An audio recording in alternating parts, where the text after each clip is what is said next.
દાહોદ જિલ્લામાંથી એક ચોંકાવનારી ઘટના સામે આવી રહી છે। મધ્યપ્રદેશથી લગ્ન પતાવીને પરત આવતી જાનમાંથી દુલ્હનનું અપહરણ કરવામાં આવ્યું છે। દાહોદના ભાટીવાડા ગામની જાન મધ્યપ્રદેશના જાબુઆના ઝાલાપાડા ગામે ગઈ હતી।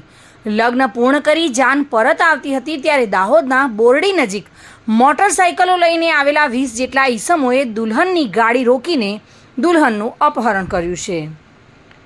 મળતી માહિતી મુજબ દાહોદના ભાટીવાડા ગામની જાન મધ્યપ્રદેશના જાબુઆના ઝાલાપાડે ગામે ગઈ હતી। લગ્ન પૂર્ણ કરીને જાન પરત આવી રહી હતી ત્યારે દાહોદના બોરડી નજીક મોટરસાઇકલો લઈને 20 જેટલા ઈસમો અચાનક આવી ચડ્યા હતા અને આ ઈસમોએ દુલ્હનની ગાડી રોકી અને દુલ્હનનું અપહરણ કર્યાની ઘટના સામે આવી છે। ગાડીના ડ્રાઈવરને ધાક ધમકી આપીને ગાડીમાંથી દુલ્હનનું અપહરણ કરીને ફરાર થઈ ગયા હતા। આ ઘટનાની જાણ કતવારા પોલીસને કરતા દાહોદ એલસીબી સહિતની પોલીસની ટીમનો કાફલો દોડી આવ્યો હતો અને દુલ્હનની અપહરણ કયા કારણોસર કરાયું છે તે દિશામાં પોલીસે હાલ તપાસ હાથ ધરી છે।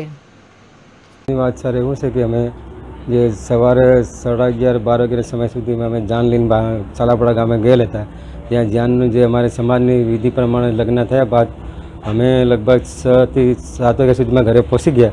એના બાદ મને 10:30 વાગ્યે મને ફોનથી વાત મળી કે તમારા ભાણેજની જે લગ્ન કરેલી પત્ની લોકો ભગાવી લઈ ગયા। એટલે અમે ઘરેથી તરત પાછા ફર્યા અને પછી અહીંયા અમે કતવારા પોલીસ સ્ટેશન આવ્યા અને અમે પોલીસ સ્ટેશનમાં જે ફરિયાદ નોંધાવી અને જે બી અમારે વહેલી તકે ન્યાય મળે એની સાહેબને વિનંતી।